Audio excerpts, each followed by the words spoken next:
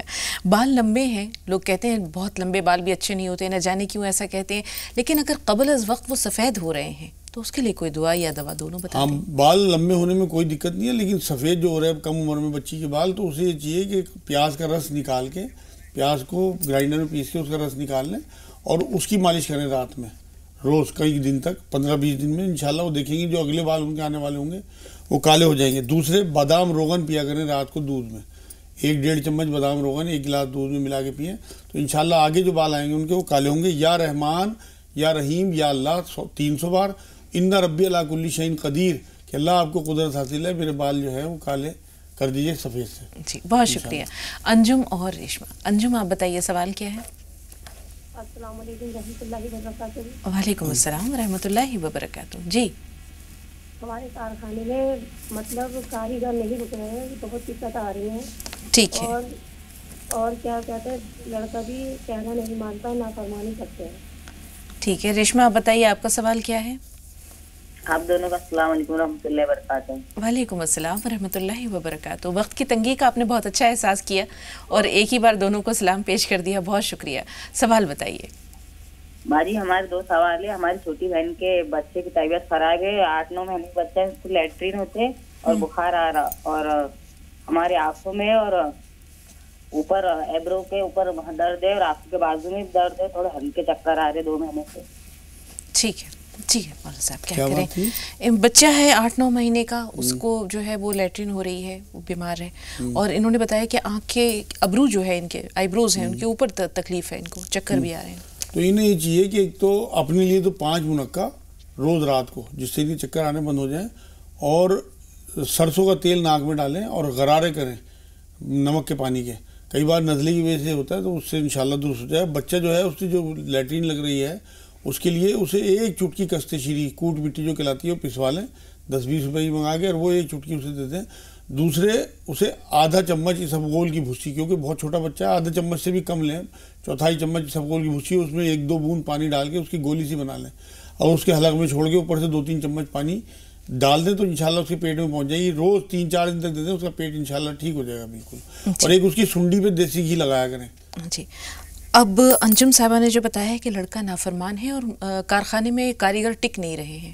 ہاں، لڑکے کے لیے تو وہ سورہ فرقان 74 نمبر آیت جو میں نے بتائی ہے، ربنا هب لنا من ازواجنا وذریاتنا قرۃ اعین واجعلنا للمتقین اماما، ایک تصویر روز، اور یا شہید کا دم سرانے کھڑے ہو کے اس کے، انشاءاللہ تعالیٰ تو 3-4 دن میں کافی فرق پڑ جائے گا۔ کارخانے کے لیے انہیں یہ کرنا چاہیے کہ ایک تو ربی انی لما انزلت الی من خیر فقیر، سورہ قصص کی آیت ہے، ایک تصویر تو اس کی پڑھیں، 300 بار یا ولی یا نصیر پڑھ کے اللہ سے دعا کریں کہ اللہ جو ہمارے کاریگر ہیں ان کا دل بدل دیجئے اور ہمارے وہ کام آ جائیں، تو انشاءاللہ تعالیٰ یہ معاملہ ان کا حل ہو جائے گا۔ جی، محجبی صاحبہ فرمائیے سوال کیا ہے آپ کا؟